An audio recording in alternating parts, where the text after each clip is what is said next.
kabar hari ini? Mudah-mudahan semuanya dalam keadaan sehat walafiat dan tentu selalu semangat untuk mengisi hari-hari depannya. Bertemu kembali dengan saya Sri Sumahdani di channel YouTube Sri Sumahdani dan di program terbaik saya yaitu Paragraf Sang Penyihir.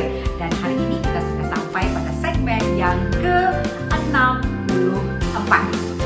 Seperti biasa, setiap bulan sekali atau sekali dalam sebulan saya akan membacakan buku hasil dari karya saya sendiri, yaitu buku Servis ala Carte. Tentu buku ini konsennya itu adalah kelayanan.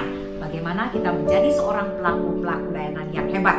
Dan tentu buku ini sangat bermanfaat untuk sahabat-sahabat di sini yang memiliki usaha atau bekerja di industri hospitality, dan hal-hal ini juga dapat dilakukan atau dipraktekkan dalam keseharian kita, baik dengan keluarga, dengan tetangga, ataupun di kehidupan bermasyarakat. Nah, hari ini kembali lagi ada yang menemani saya. Cantik-cantik sekali tanamannya. Walaupun kecil, sederhana, dan katanya bukan tanaman sultan, namun saya yakin ini memiliki keindahan tersendiri, keunikan tersendiri. Lihat ya, sangat indah dan membuat fresh, membuat ruangan menjadi segar. Tentunya manfaatnya pasti sangat banyak. Salah satunya adalah menjaga ruangan tetap segar. Terima kasih Dewi Sri Plant yang selalu memberikan kesegaran di setiap sudut ruangan saya. Jika sahabat-sahabat ini ingin mendapatkan di mana Dewi Sri Plant, ini alamatnya. Silahkan pesan di sana. Dewi Sri Plant, Hampers Tanaman Bali. Nanti khusus di segmen yang ke-70 dari Paragraf Sang Penyihir, saya akan memberikan giveaway persembahan dari Dewi Sri Plant ya. Silahkan ikuti sampai dengan segmen ke-70 dan siap-siap untuk mendapatkan hadiahnya berupa tanaman-tanaman cantik yang sangat banyak manfaatnya, persembahan dari Dewi Sri Plant. Terima kasih Dewi Sri Plant. Nah, sahabat-sahabat semuanya, sebelum saya bacakan buku hasil karya saya ini, silahkan dulu untuk mensubscribe channel YouTube saya, kemudian like, komen, dan share, bagikan ke banyak orang agar banyak orang lagi terinspirasi dari apa yang nanti saya sharingkan. Bagaimana? Sudah siap untuk mendengarkan apa yang akan saya bacakan? Dalam segmen yang ke-64 ini, di mana saya membacakan buku Servis ala Carte, buku hasil tulisan saya akan membacakan di ala carte selanjutnya. Kalau segmen yang dulu saya sudah membacakan sampai di ala carte kelima, yaitu kopi pahit, kopi manis. Ini sudah saya bacakan di segmen sebelumnya atau di bulan lalu. Dan bulan ini tiap satu kali dalam sebulan saya membacakan kembali, dan saya akan berjanji untuk membacakan sampai ala carte terakhir ya. Di sini ala carte terakhirnya adalah ala carte yang ke-17. Dan saat ini kita sudah sampai pada ala carte yang kelima. Judulnya sangat cocok untuk saat ini, di masa-masa pandemi saat ini, servis yang online. Ini adalah ala carte yang ke-6. Online, servis yang online. Sudah siap ya untuk saya bacakan? Tergelitik dengan nuansa demonstrasi yang dilakukan oleh para pelaku moda transportasi darat, taksi, dan ojek di negeri tercinta ini, yang terjadi pada beberapa hari terakhir ini dengan melibatkan ratusan orang, bahkan mungkin lebih. Di beberapa media yang sempat saya baca tentang aksi demo tersebut, ada yang melihatnya dari sudut pandang aplikasi. Sementara itu yang lain melihat dari sudut pandang perizinan. Dan ada juga yang melihat dari sudut pandang regulasi. Tentunya saya tidak akan membahas masalah demo tersebut dengan segala permasalahannya. Namun saya mencoba untuk mengaitkan dengan layanan yang selalu menjadi concern saya. Jadi ketika saya menulis ini, sedang marak-maraknya ada demo atau demonstrasi dari yang namanya transportasi online di waktu itu. Ya, ini tulisannya ya. Nanti kita lihat apa hubungannya dengan layanan yang online ya. Oke, saya lanjutkan di paragraf kedua. Sudut pandang aplikasi lebih tepat untuk saya kaitkan dengan layanan. Aplikasi dalam kasus ini kebanyakan orang lebih familiar dengan istilah online. Ojek online, taksi online, atau lebih luas kepada penjualan, yaitu jualan secara online. Kedengarannya renyah sekali, seolah-olah sebagian permasalahan kita bisa selesai dengan online ini. Contoh kecil bagi kita yang tinggal di Denpasar yang saat ini dengan cuaca sangat panas, kita tidak harus keluar rumah atau kantor hanya untuk mendapatkan makan siang. Cukup dengan memainkan aplikasi terkait, maka beberapa saat makanan sudah akan tersedia sesuai keinginan kita. Sekarang musim hujan ya. Waktu ditulis ini musim kemarau. Saya lanjutkan. Yang begitu memberi kemudahan, menyenangkan, dan memberikan kepuasan tertentu bagi pelanggan. Layanan online sebenarnya hanya merupakan bagian kecil dari keseluruhan aspek layanan pada proses penyediaan produk dan jasa. Online bisa juga kita istilahkan dengan connect. Dalam tulisan saya kali ini mencoba untuk menggambarkan betapa kondisi online atau connect dari para pelaku layanan pada proses penyediaan produk dan jasa akan menciptakan kepuasan kepada pelanggan. Dan ini tidak ada kaitannya dengan aplikasi. Hehehe. Jadi tidak ada hubungannya dengan aplikasi ya yang saya bahas dalam tulisan ini. Saya lanjutkan. Salah satu permasalahan untuk bisa memberikan layanan terbaik adalah menghindari terjadinya situasi dan kondisi yang tidak online atau tidak connect. Dalam hal ini banyak hal kita bisa jadikan contoh, yaitu 1. Tidak connect-nya antara customer service atau frontliner, middle manager, dan top manager. Dalam kurung atasan dan bawahan dalam memberikan layanan. Siapa pernah ada peristiwa seperti ini ya? Yang kedua, tidak connect-nya antara bagian di penyedia layanan. Selanjutnya, yang ketiga, tidak connect-nya antara aturan atau ketentuan dengan kondisi real. Sedangkan yang keempat, tidak connect-nya antara people atau customer service dan produk. Yang kelima, tidak connect-nya antara customer service dan customer atau pelanggan, dan masih banyak lagi lainnya. Jadi dalam layanan ternyata banyak sekali ya istilah online itu bisa dituliskan. Antara customer service dengan customer, antara atasan dan bawahan, antara produk dengan customer service, dan lain sebagainya. Saya akan lanjutkan. Lebih menarik lagi. Inilah salah satu contoh cerita.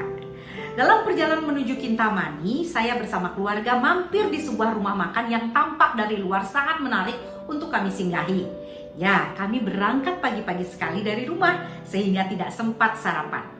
Dalam perjalanan, semua merasa sangat lapar sehingga kami memutuskan untuk sarapan sebentar sebelum melanjutkan perjalanan.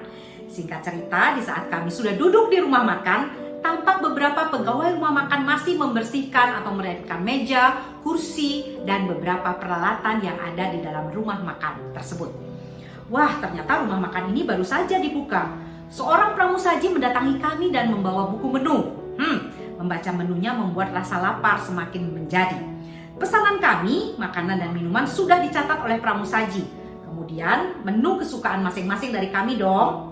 Sudah terbayang lezatnya makanan yang akan kami santap. Yang ini kayaknya nggak perlu ditulis. Setelah pramusaji mengkonfirmasi pesanan, seperti biasa kami menambah satu menu, yaitu menu tidak pakai lama. Hehehe. Selang beberapa menit, pramujaga tersebut datang. Maaf Pak, Ibu, menu yang Bapak pesan belum tersedia. Minuman yang Ibu pesan juga belum tersedia. Biar buyar, sudah lamunan enaknya sarapan kali ini. Kami berpikir, seberapa jauh sih antara ruang makan dengan dapur sehingga antara pramusaji dan juru masak tidak online? Seberapa banyak pegawainya ya sehingga antar pegawai tidak online? Sebagai pelanggan tentu kami kecewa karena tidak ada online-nya data menu yang tersedia antara pramusaji dengan juru masak.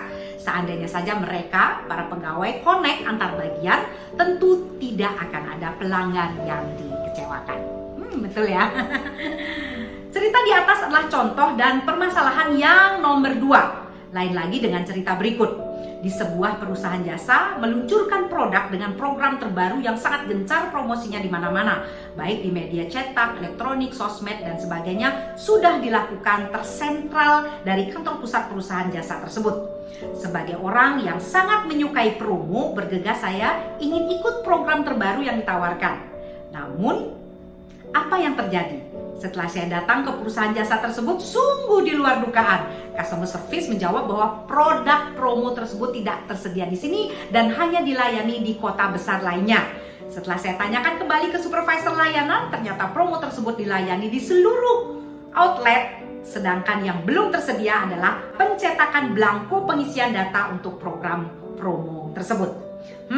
Silahkan ditebak, hal tersebut tidak connect yang nomor berapa, bahkan mungkin kombinasi dan ketidakkonekkan seperti tulisan permasalahan di atas, yang itu nomor 1 sampai dengan nomor 5. Sebagai akhir dari tulisan ini, tentunya dengan adanya istilah online atau connect dalam layanan, berharap semua yang bergerak di bidang layanan akan menjadi pemenang.